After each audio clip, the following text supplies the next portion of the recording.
Hello everyone, this is Prince and welcome to our channel Ganitya. So आज इस video में हम वेक्टर स्पेस की कुछ एग्जांपल डिस्कस करेंगे। एंड इस वीडियो में ऐसा नहीं होगा कि मैंने यहाँ पर एक एग्जांपल लिखी और उसे फुल फ्लेज सॉल्व करना शुरू कर दिया। इस वीडियो में मेरा मेन मकसद है आपको कंसेप्ट समझाना कि अगर एक ही एग्जांपल को वो 10 अलग अलग तरीक़ों से पूछे तो उसे किस तरह से हैंडल करना है, और कुछ शॉर्टकट्स भी सीखेंगे। लेकिन सबसे पहले और सबसे ज़रूरी हमें इन नंबर्स की नॉलेज अच्छे से होनी चाहिए। अगर हमें ये नंबर्स अच्छे से आते हैं तो वेक्टर स्पेस पढ़ना काफ़ी इजी हो जाएगा। आप एग्जांपल्स में भी देखोगे ये वर्ड्स बार बार रिपीट होंगे। तो चलिए सबसे पहले इसे हल्का सा रिवाइज करते हैं। अगर आपको नंबर्स के बारे में अच्छे से नॉलेज है तो आप इस पार्ट को स्किप करके डायरेक्ट एग्जांपल्स की तरफ जा सकते हो। नीचे आपको टाइमिंग्स दिख जाएंगी। So as we know that natural numbers हमारे 1 से स्टार्ट होते हैं और ये कभी भी ख़त्म नहीं होते। नाउ नेचुरल वाले सेट में अगर मैं एक और नंबर 0 ऐड कर दूं तो हमें नए नंबर्स मिलते हैं, होल नंबर्स। एंड क्योंकि सारे के सारे नेचुरल्स इन होल नंबर्स में बैठे हैं, होल नंबर्स में इनके अलावा 0 भी प्रेजेंट है। So naturals are subset of whole numbers. Subset यही होता था ना, ये वाले सारे नंबर इस वाले में प्रेजेंट हो, इसमें इनके अलावा कुछ मर्जी आता रहे, मुझे परवाह नहीं। ये सारे नंबर अगर इसमें प्रेजेंट हैं तो naturals are subset of wholes. Next, अगर होल नंबर वाले सेट में मैं नेगेटिव के नंबर डाल दूं तो हमारे पास नया सेट आता है इंटीजर्स का। एंड क्योंकि सारे के सारे होल्स इंटीजर्स में बैठे हैं, so wholes are subset of integers. Next are our rational numbers, जो हमारी होती हैं fraction, that is p upon q form. Now क्या इंटीजर्स रेशनल का सबसेट होते हैं? यस, होते हैं। बिकॉज वी नो दैट अगर हमारे पास कोई भी इंटीजर है उसे हम p अपॉन q की फॉर्म में लिख सकते हैं। जैसे 4 को हमने लिखा 4 अपॉन 1, मतलब हर इंटीजर को हम रेशनल की फॉर्म में एक्सप्रेस कर सकते हैं। हाँ, रेशनल में इंटीजर के अलावा और भी कई नंबर्स होते हैं, जैसे 1/2 जिसका आंसर होता है 0.5, 1/3 जिसका आंसर होता है 0.33। मतलब यहाँ पर इंटीजर्स तो बैठे ही हैं, इनके अलावा और भी नंबर्स प्रेजेंट हैं। So integers are subset of rationals. Next हमारे आते हैं इरेशनल नंबर। वो कैसे होते हैं? √2, √3। नाउ हमें पता है जो √2 होता है उसकी वैल्यू होती है 1.4142 एंड सो ऑन। ये भी पॉइंट वाले नंबर, ये भी पॉइंट वाले नंबर, दोनों में डिफरेंस क्या होता था कि जो रेशनल्स हैं वो तो पॉइंट के बाद या रुक जाते हैं या फिर रिपीट करते हैं, बट जो इरेशनल्स हैं ना तो वो पॉइंट के बाद रुकते हैं और ना ही रिपीट करते हैं। मतलब हमें ये नहीं पता कि ये नंबर्स पॉइंट के बाद कब खत्म होंगे, ये आते चले जाते हैं, है ना। Next are our real numbers. Real numbers जो इन दोनों को मिलाकर बनते हैं, that is reals are union of rationals and irrationals.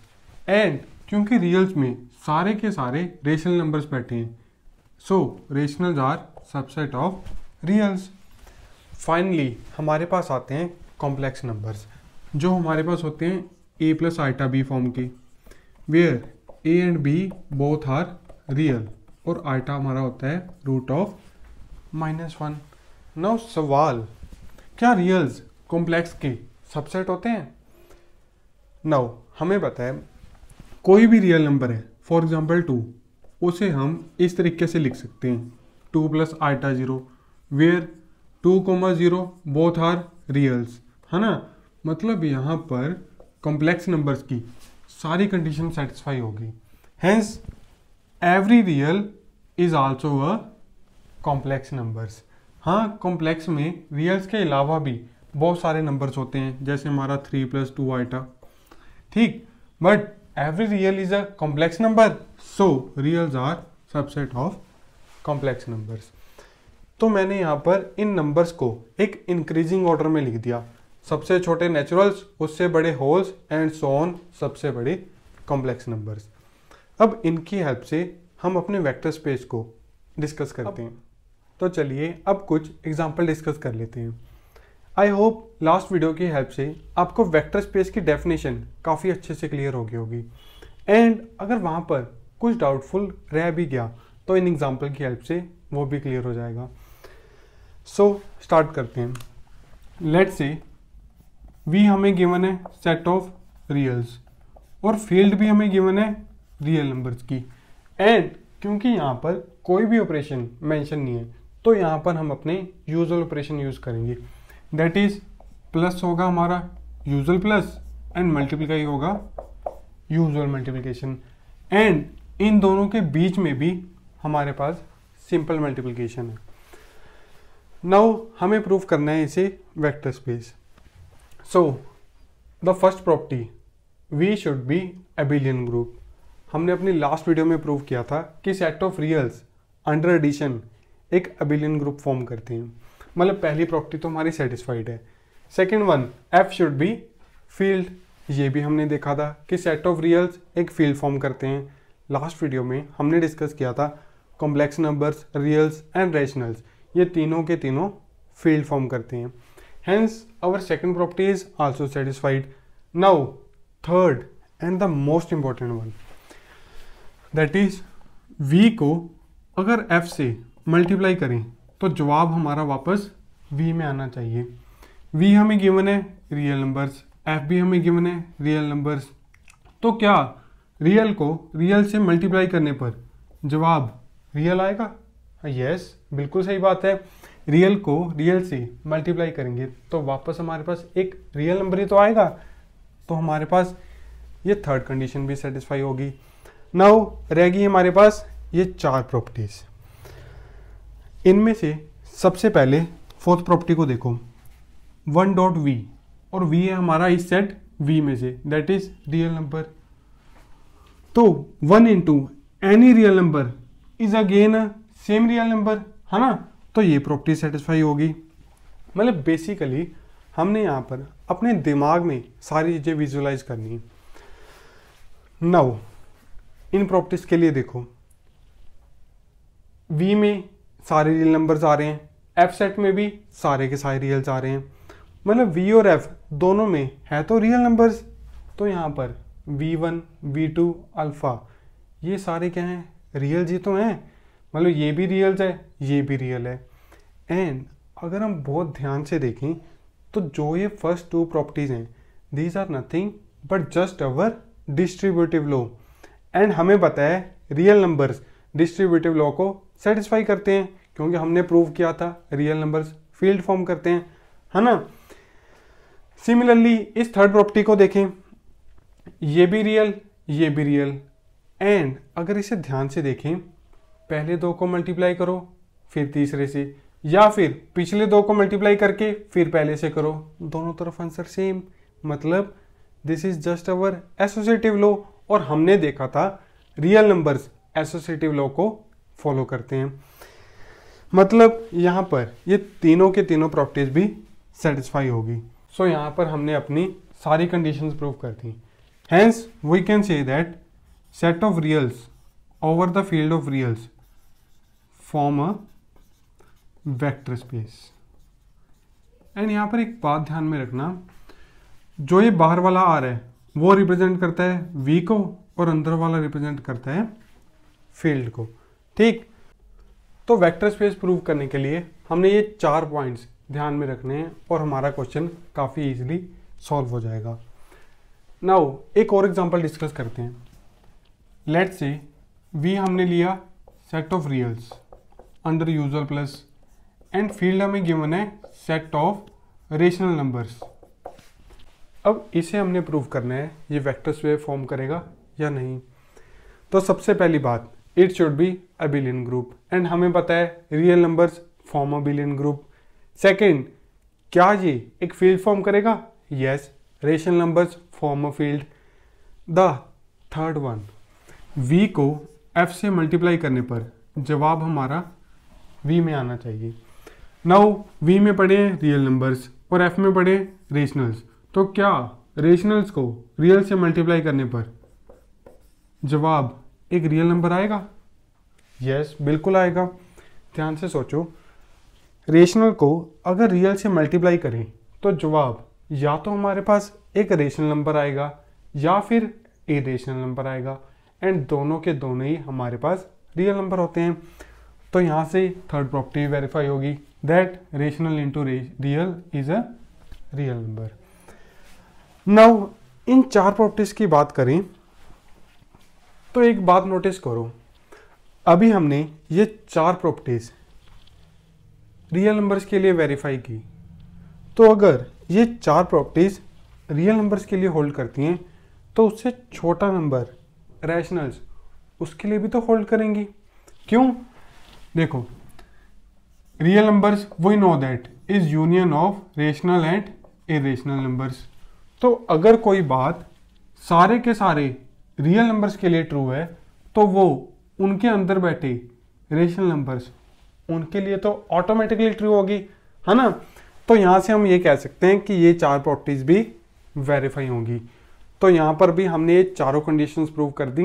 Hence we can say that the set R over the field rationals is a vector space. ठीक, now एक final example consider करते हैं। लेट्स से वी हमारे पास given है set of rationals and field given है set of reals under usual operations. फिर से हमने चेक करना है क्या ये वेक्टर स्पेस फॉर्म करेगा या नहीं। तो सबसे पहली बात हमें पता है rational number under addition is abelian group, real number एक फील्ड फॉर्म करते हैं। नाउ द थर्ड, इसे अब जरा ध्यान से देखो, v को f से मल्टीप्लाई करने पर जवाब हमारा v में आना चाहिए। v में एलिमेंट्स पढ़े हैं रैशनल्स, f में पढ़े हैं रियल्स, तो क्या रेशनल को रियल से मल्टीप्लाई करने पर जवाब रैशनल आएगा? नहीं बच्चे, ये जरूरी नहीं है। फॉर एग्जाम्पल, अगर हमने रियल नंबर कंसिडर किया √2 और रेशनल लिया 1, तो 1 into √2 is √2 which is not a rational number, है ना। √2 क्या है? एक इरेशनल नंबर। तो यहाँ पर ये कंडीशन फेल होगी दैट रेशनल को अगर रियल से मल्टीप्लाई करें जरूरी नहीं है कि वो अगेन एक रेशनल नंबर आए। Hence from here we can say that Q over R is not a vector space। तो मेरे ख्याल से ये तीन एग्जांपल्स आपको काफ़ी अच्छे समझ लगी होंगी। नाउ मेन बात, इन तीनों एग्जांपल की हेल्प से हमें एक बहुत प्यारा रिजल्ट निकलता है, मतलब एक शॉर्टकट निकलता है। सी, यहाँ R over R is a vector space, R over Q वो भी वेक्टर स्पेस है, बट Q over R वो एक वेक्टर स्पेस नहीं है। तो यहाँ से हमें एक रिजल्ट मिला दैट अगर हमारा फील्ड वाला सेट हमारे वेक्टर वाले सेट से बड़ा होगा तो वो कभी भी वेक्टर स्पेस फॉर्म नहीं करेगा, प्रोवाइडेड अगर ये ऑपरेशंस हमारे पास हैं यूजुअल ऑपरेशंस। अदरवाइज हम कुछ नहीं कह सकते। अगर यहाँ पर यूजुअल ऑपरेशंस हैं तो ये वेक्टर स्पेस सिर्फ तभी फॉर्म करेंगे या तो फील्ड वाला सेट वेक्टर के बराबर हो या फील्ड वाला सेट वेक्टर वाले सेट से छोटा हो। अगर फील्ड वाला सेट वेक्टर वाले सेट से बड़ा है तो वो कभी भी वेक्टर स्पेस फॉर्म नहीं करेगा, एक्सेप्ट ओनली वन केस। ये चीजें हर जगह वेरीफाई करेंगी एक्सेप्ट अगर हमारे पास V गिवन है set of 0 vectors and field हमारे पास गिवन है सेट ऑफ रियल्स। अब इसे चेक करो, जो हमारा V वाला सेट है इसे चेक करना, it is a abelian group under addition, सारे 0 0 ही एलिमेंट्स हैं। F हमारे पास फील्ड होती है। नाउ V को F से मल्टीप्लाई करें, जवाब V में आना चाहिए। V में पड़े हैं सारे 0, F हमारे पास है रियल, तो रियल को 0 से मल्टीप्लाई करेंगे हमेशा क्या आएगा 0 which belongs to set V, मतलब थर्ड कंडीशन भी सेटिस्फाई। एंड अगर आप ये चारों रिजल्ट चेक करोगे यहाँ पर ये चार रिजल्ट भी वेरीफाई हो जाएंगे। तो कहने का मतलब ये हमारे पास एक वेक्टर स्पेस फॉर्म करेगा। बट यहाँ पर अगर हम ध्यान से देखें, जो हमारा V वाला सेट है या हम कहें जो हमारा फील्ड वाला सेट है वो वेक्टर वाले सेट से बड़ा आ रहा है। ये यहाँ पर एक एक्सेप्शन है दैट अगर हमारा फील्ड वाला सेट वेक्टर वाले सेट से बड़ा आ रहा है तो वो कभी भी वेक्टर स्पेस फॉर्म नहीं करता एक्सेप्ट ओनली दिस केस। इसे आप ध्यान में रखना। नाउ इनसे रिलेटेड कुछ क्वेश्चंस देखते हैं। तो अभी हमने सीखा अगर फील्ड वाला सेट वेक्टर वाले सेट से बड़ा है तो वो कभी भी वेक्टर स्पेस फॉर्म नहीं करेगा। नाउ इनसे रिलेटेड कुछ एग्जांपल्स हैं, इन्हें देखते हैं। अगर हम पहले दो एग्जांपल्स को देखें तो जो हमारा फील्ड वाला सेट है वो वेक्टर वाले सेट से बड़ा आ रहा है, तो यहाँ तो हम डायरेक्टली कह देंगे this will not form a vector space. इन दो एग्जांपल्स की बात करें तो यहाँ पर फील्ड वाला सेट वेक्टर वाले सेट से छोटा आ रहा है, मगर फिर भी हम यहाँ पर ये सीधा नहीं कह सकते कि ये पक्का वेक्टर स्पेस फॉर्म करेगा, क्योंकि अगर हम यहाँ पर ध्यान से नोटिस करें जो हमारा इंटीजर्स का सेट है वो कभी भी फील्ड फॉर्म नहीं करता। Integers does not form a field because field बनने के लिए हमारे पास इनवर्सेस का आना जरूरी है। लेट्स से हमारे पास एक नंबर है 2 को हम किससे मल्टीप्लाई करें कि आंसर हमारा आइडेंटिटी दैट इज 1 आ जाए, तो यहाँ पर 1/2 से मल्टीप्लाई करना पड़ेगा। बट 1/2 तो इंटीजर ही नहीं है। इट मीन्स जो इंटीजर का सेट है वो इनवर्सेस को सेटिस्फाई नहीं करते under multiplication, hence not a field. तो ये जरूरी नहीं है कि अगर फील्ड वाला सेट वेक्टर वाले सेट से छोटा है वो पक्का एक वेक्टर स्पेस फॉर्म करेगा। हमें और भी सारी चीज़ें चेक करनी पड़ेंगी, ठीक। So these are not vector space. Now इन दोनों की बात करें तो यहाँ पर फील्ड वाला सेट वेक्टर वाले सेट से छोटा भी है, ये दोनों फील्ड भी फॉर्म करेंगे। कॉम्प्लेक्स नंबर का सेट एबिलियन ग्रुप भी होता है अंडर एडिशन। थर्ड प्रॉपर्टी भी वेरीफाई करेगी, फोर्थ वन भी। मतलब यहाँ सारी की सारी बातें वेरीफाई होंगी, आप खुद से एक बार चेक भी कर लेना। Hence these two will form a field. तो बेसिकली मेरे कहने का मतलब था अगर ये लार्जर है इससे तो पक्का हम सीधा सीधा कह देंगे it does not form a field. अगर ये स्मॉलर है तो हम कुछ बता नहीं सकते, हमें बाकी चीज़ें भी चेक करनी पड़ेगी। एंड ये सारा काम हम कर रहे हैं अंडर यूजुअल ऑपरेशंस, ठीक। नाउ अपना सेकंड केस कंसिडर करते हैं, that is matrices. Let's say हमें एक सेट V गिवन है of all the n cross n matrices with real entries under addition and field हमारे पास गिवन है real numbers by usual operations. हमने check करना है क्या ये सेट एक वेक्टर स्पेस फॉर्म करेगा या नहीं। तो सबसे पहली बात हम चेक करेंगे क्या मैट्रिसेस का सेट एक अबिलियन ग्रुप फॉर्म करता है अंडर एडिशन। तो उसके लिए सबसे first is our closure law, that is अगर किसी मैट्रिक्स को हम किसी अनदर मैट्रिक्स में ऐड करें तो क्या अगेन हमें एक मैट्रिक्स मिलेगी। इसको बाय एग्जांपल देखते हैं। लेट्स से हमारे पास एक 2 क्रॉस 2 मैट्रिक्स है जिसमें एलिमेंट्स हैं x1, x2, x3, x4 and एक और 2 क्रॉस 2 मैट्रिक्स है। नाउ जब हम इन दोनों को ऐड करेंगे तो ये बात तो पक्की है कि हमें एक 2 क्रॉस 2 मैट्रिक्स मिलेगी। एंड अच्छी बात देखो, जब हम x1 को y1 में ऐड करेंगे ये एक रियल नंबर, ये एक रियल नंबर, और ऐड करने पर फिर से हमें क्या मिलेगा, एक real number.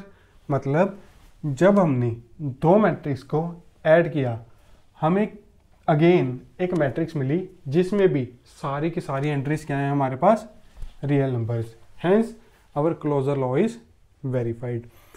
Now second associative law, हमें पता है अगर हमारे पास 3 मैट्रिसेस हैं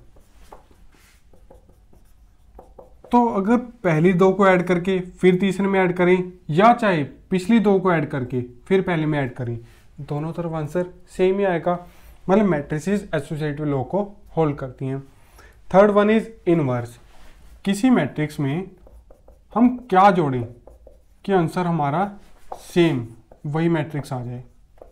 हमें पता है इस मैट्रिक्स में हम जीरो मैट्रिक्स जोड़ देंगे तो हमारा आंसर सेम आएगा, मतलब आइडेंटिटी भी एग्जिस्ट करती है। फाइनली इनवर्सेस की बात करें, किसी मैट्रिक्स में हम क्या जोड़ें कि हमारा आंसर आइडेंटिटी आ जाए, तो इन्हीं के ही नेगेटिव जोड़ दो, that is -x1 -x2 -x3 and -x4, मतलब इनवर्स भी होल्ड करते हैं। एंड फाइनली कॉम्यूटेटिव लॉ, चाहे a + b करो चाहे b + a करो, under addition matrices commutative law को भी सेटिस्फाई करती हैं। मतलब हमने ये प्रूव कर दिया कि मैट्रिसेस अंडर एडिशन एक अबिलियन ग्रुप फॉर्म करती हैं। यहाँ मैंने 2 × 2 की एग्जांपल ली, सिमिलरली आप n × n को भी समझ सकते हो, है ना। दिमाग में विजुअलाइज ही तो करना है। Now the second one, f should be field, हमें पता है real number form a field. Third one, v को f से मल्टीप्लाई करने पर आंसर v में आना चाहिए। नाउ v में हमारे पास पड़ी है n × n matrices and f है हमारा रियल नंबर। एंड हमें पता है सिंपल मल्टीप्लिकेशन किस तरह से होगी। अगर कोई एलिमेंट मैट्रिक्स के साथ मल्टीप्लाई होता है तो वो मैट्रिक्स की हर एंट्री के साथ मल्टीप्लाई होगा, मतलब मल्टीप्लाई करने पर हमें फिर से एक n × n मैट्रिक्स मिलेगी। बट अच्छी बात देखो, यहाँ पर पड़ी है सारी रियल एंट्रीज एंड मल्टीप्लाई भी हमने करना है एक रियल नंबर से, तो जब रियल को रियल से मल्टीप्लाई करेंगे फिर से यहाँ सारी एंट्रीज क्या आएंगी, रियल नंबर, मतलब ये सेट वापस v में चला गया। Hence our third property is also verified. Now इन 4 प्रॉपर्टीज की बात करें तो मैं ये आपके लिए एक्सरसाइज छोड़ता हूँ, मुझे पता है आप बहुत ईजिली इन्हें वेरीफाई कर लोगे। हेंस यहाँ पर भी सारी कंडीशन वेरीफाई होगी, तो यहाँ से हम कह देंगे set of all n × n matrices with real entries over the field of reals form a vector space. Now एक सेकंड एग्जांपल कंसीडर करते हैं। All the n × n matrices with real entries, but इस बार हमने field change कर ली, field ली हमने rational numbers की। Now सबसे पहली बात, this form a abelian group under addition. Second, this also form a field. Now third one, v को f से मल्टीप्लाई करने पर आंसर v में आना चाहिए। इस बार हमारे पास फील्ड चेंज होगी, मतलब जो ये अल्फा पहले रियल में से आ रहा था अब ये अल्फा रेशनल्स में से आएगा। फिर क्या हुआ, हमें पता है यहाँ पर पड़ी हैं सारी रियल एंट्रीज और यहाँ है हमारे पास रेशनल नंबर, तो जब रेशनल को रियल से मल्टीप्लाई करेंगे आंसर अगेन हमारे पास एक रियल नंबर ही तो आएगा, मतलब थर्ड प्रॉपर्टी वेरीफाई होगी एंड ये 4 भी वेरीफाई हो जाएंगी। मतलब this set also form a vector space. ठीक, ना एक लास्ट एग्जांपल कंसीडर करते हैं। इस बार हमने मैट्रिक्स ली, इसमें एंट्रीज पड़ी हैं रेशनल नंबर्स और फील्ड ली हमने रियल नंबर्स की। पहली बात आप चेक करना, this will form a abelian group. Second, it is a field. फिर से थर्ड प्रॉपर्टी की बात करते हैं। n × n मैट्रिक्स को जब हम अल्फा से मल्टीप्लाई करेंगे तो ये बात तो पक्की है कि हमारे पास एक n × n मैट्रिक्स ही आने वाली है।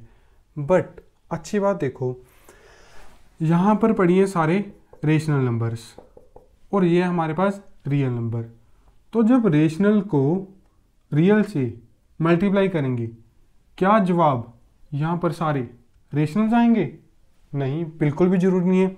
अगर मैं यहाँ पर √2 कंसिडर कर लूँ और यहाँ पर पहली एंट्री 1 ले लूँ तो √2 × 1 यहाँ पर क्या आएगा √2 और बाकी एंट्रीज कुछ मर्जी आते नहीं, मतलब यहाँ पर सारी की सारी एंट्रीज रेशनल आई, ये जरूरी नहीं है। हेंस यहाँ से हम कह देंगे हमारा थर्ड रिजल्ट फेल हो गया, hence this will not form a vector space. Clear? And एक अच्छी बात नोटिस करो, यहाँ पर भी सारा का सारा काम हमारी पिछली एग्जांपल्स की तरह चल रहा है। दैट इज R/R ये वेक्टर स्पेस फॉर्म कर रहा है, आर ओवर क्यू ये भी एक वेक्टर स्पेस है, बट क्यू ओवर आर ये वेक्टर स्पेस फॉर्म नहीं कर रहा। मतलब जब हमारा फील्ड वाला सेट वेक्टर वाले सेट से बड़ा आ गया तो वेक्टर स्पेस फॉर्म नहीं करेगा। But the major difference is that वहाँ पर हम दो सेट्स को कंपेयर करते थे, बट यहाँ पर हम मैट्रिक्स के अंदर वाली एंट्रीज को फील्ड के एलिमेंट से कंपेयर करते हैं। बस दोनों में मेन यही डिफरेंस है, बाकी ट्रिक हमारे पास वही पुराने वाली है। ठीक, नाउ फाइनली एक लास्ट केस डिस्कस करते हैं, दैट इज टपल वाला। And I hope R N का मतलब आप सबको क्लियर होगा, that is collection of N tuple elements. मतलब यहाँ पर हमारे पास टपल्स गिवन है जिसमें हर एंट्री क्या है, एक रियल नंबर। तो सबसे पहले चेक करते हैं क्या ये एक एबिलियन ग्रुप फॉर्म करेगा अंडर एडिशन। तो सबसे पहली बात, टपल्स आपस में जुड़ते कैसे हैं। जब हम एक एन टपल को एन टपल में ऐड करेंगे तो फर्स्ट कोऑर्डिनेट में जुड़ेगा, सेकंड वाला सेकंड वाले में, थर्ड वाला थर्ड वाले में, एंड लास्ट वाला लास्ट वाले में। मतलब जब हम दो टपल्स को ऐड करेंगे तो फिर से हमारे पास एक टपल ही आएगा। एंड अच्छी बात देखो, इसमें भी पड़ी है रियल एंट्रीज, इसमें भी पड़ी है रियल एंट्रीज। तो जब रियल को रियल में ऐड करोगे तो कौन सा टपल मिलेगा, रियल एंट्रीज वाला ही तो मिलेगा। तो कहने का मतलब यहाँ पर क्लोजर लॉ तो होल्ड करता है। सेकंड, एसोसिएटिव चेक करोगे वो भी वेरीफाई करेगा। थर्ड, किसी टपल में हम क्या जोड़ें कि हमारे पास फिर से सेम टपल आ जाए, तो ऑब्वियस है जीरो टपल को जोड़ेंगे। फोर्थ वन, इनवर्सिस के लिए किसी टपल में हम क्या ऐड करें कि हमारे पास आइडेंटिटी आ जाए, दैट इज उस टपल में हम उसी के ही नेगेटिव जोड़ेंगे, है ना। And the final one, commutative law. अगर दो टपल्स हम ऐसे ऐड करें चाहे ऐसे ऐड करें, मतलब चाहे a प्लस बी करो चाहे b प्लस a करो, दोनों का आंसर तो सेम ही आएगा। मतलब दीज tuples form abelian group under addition. ये मैंने आपको समझाने के लिए लिखा है, एक्चुअल में ये n क्रॉस n आएगा, है ना, जिसमें एलिमेंट्स इस तरीके से होंगी। Secondly, f should be field, हमें पता है रियल नंबर्स फील्ड को हम करते हैं। The third one, v cross f, वो वापस v में आना चाहिए। नाउ v में पड़े हैं हमारे पास टपल्स एंड f हमारे पास है रियल्स, मतलब एक अल्फा। तो जब इसको इनसे मल्टीप्लाई करेंगे तो ये एलिमेंट इन सब के साथ जाकर मल्टीप्लाई हो जाएगा, दैट इज कुछ इस तरीके से आएगा, alpha x2 and so on alpha of xn। और अच्छी बात देखो, ये सारी रियल एंट्रीज, ये भी रियल नंबर, तो जब रियल को रियल से मल्टीप्लाई करेंगे फिर से अगेन एक रियल नंबर ही तो आएगा, मतलब हमारी थर्ड प्रॉपर्टी भी सेटिस्फाई होगी। एंड फाइनली ये चार प्रॉपर्टीज मैं फिर से आपके लिए एक्सरसाइज छोड़ता हूँ, ये बहुत आसानी से प्रूव हो जाएंगी। सो कहने का मतलब this set also form a vector space, Rn over R is a vector space. And अगर आप ध्यान से देखो, ये हमारे पहले वाले केस की तरह है। फर्स्ट केस में हमने डिस्कस किया R over R is a vector space, second में हमने मैट्रिसेस लेके आए जिनकी एंट्रीज रियल थी, थर्ड केस में हम टपल्स लेके आए जिसकी एंट्रीज भी रियल्स हैं। R over R vector space, matrices with real entries over real form a vector space, and Rn over R मतलब टपल्स में भी ये एक वेक्टर स्पेस फॉर्म करता है। मतलब जो ट्रिक्स हमने अपने पुराने केसेस में अप्लाई किए वही सारी ट्रिक्स यहाँ पर भी अप्लाई होंगी। सो अगर मैं आपसे पूछूं क्या Rn over Q ये एक वेक्टर स्पेस फॉर्म करेगा, तो आप कहोगे यस, R जैसे R over Q एक वेक्टर स्पेस फॉर्म करता था, in the same way Rn over Q भी एक वेक्टर स्पेस फॉर्म करेगा। थर्ड केस, क्या Qn over R ये वेक्टर स्पेस फॉर्म करेगा?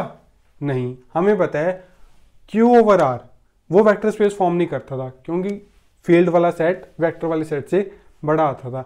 इन द सेम वे ये भी वेक्टर स्पेस फॉर्म नहीं करेगा। Qn over R is not a vector space, reason आप सबको पता है, क्यू वाला सेट इंटू आर, यहाँ सारी पड़ी हैं रेशनल नंबर्स और ये हमारे पास रियल नंबर। रियल को जब रेशनल से मल्टीप्लाई करें तो ज़रूरी बिल्कुल नहीं है कि वो सारे एक रेशनल नंबर हैं, है ना। Hence this is not a vector space. मतलब ये ट्रिक हम हर जगह अप्लाई कर सकते हैं, बट ऑपरेशंस कौन से होने चाहिए हमारे पास? Usual operations. अगर ऑपरेशंस हमारे पास यूजुअल ऑपरेशंस नहीं है तो हम इस ट्रिक को अप्लाई नहीं कर सकते। अभी देखते हैं लास्ट एग्जांपल में। लेट्स से हमारे पास एक सेट V गिवन है R square that is 2 tuple और F गिवन है रियल नंबर्स, और ऑपरेशंस को जिस तरह से मेंशन किए हैं दैट जब हम 2 टपल को 2 टपल में ऐड करेंगे एक्चुअल में हमारे पास ये आना चाहिए, बट उसने यहाँ पर यूजुअल ऑपरेशन की जगह ऑपरेशन चेंज कर दिए, दैट इज़ कुछ अनयूजुअल ऑपरेशन दे दिया। उसने यहाँ पर हमारे पास एंट्री 0 कर दी जो यूजली हमारे पास नहीं होता, एंड जो स्केलर मल्टीप्लिकेशन होगा वो उसने यूजुअली दे दिया, that is alpha x comma alpha y. मतलब सिंपली वो यहाँ पर अनयूजुअल ऑपरेशन की बात कर रहा है और वो कहता चेक करो it is a vector space और नॉट। अगर तो यहाँ पर यूजुअल ऑपरेशन होता तो बाय ट्रिक हमें बताया R square over R it is a vector space, but क्योंकि यहाँ पर ऑपरेशन यूजुअल मेंशन नहीं है तो हमें यहाँ पर सब कुछ चेक करना पड़ेगा। तो सबसे पहली बात हम चेक करेंगे क्या आर स्क्वायर एक अबिलियन ग्रुप फॉर्म करेगा अंडर एडिशन।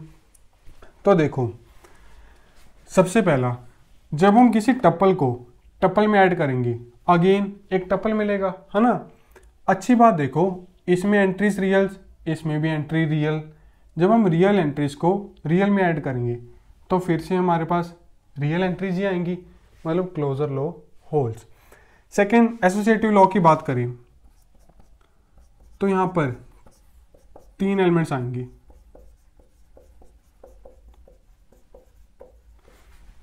चाहे तो पहले इनको ऐड करके फिर तीसरे में ऐड करो, दैट इज आंसर आएगा x1 plus x2 plus x3 0, या फिर इनको ऐड करके पहले में ऐड करो फिर भी आंसर हमारे पास यही आने वाला है, मतलब एसोसिएटिव लॉ भी होल्ड करेगा। थर्ड इसको ध्यान से देखो, एग्जिस्टेंस ऑफ आइडेंटिटी। किसी टप्पल में हम क्या ऐड करें कि आंसर हमारे पास सेम टप्पल आ जाए। मुझे पता है आपके दिमाग में आ रहा होगा 0,0 ऐड कर दो, बट नहीं, ध्यान से देखो यहाँ पर हम कुछ मर्जी ऐड कर दें, जो आंसर आएगा उसमें जो सेकंड कोऑर्डिनेट है वो पक्का 0 आएगा बाय यूजिंग दिस ऑपरेशन। ये ऑपरेशन यही कहता है ना, सेकंड वाले कोऑर्डिनेट को सेकंड में ऐड करो, मुझे नहीं पता, आंसर हमेशा 0 आएगा।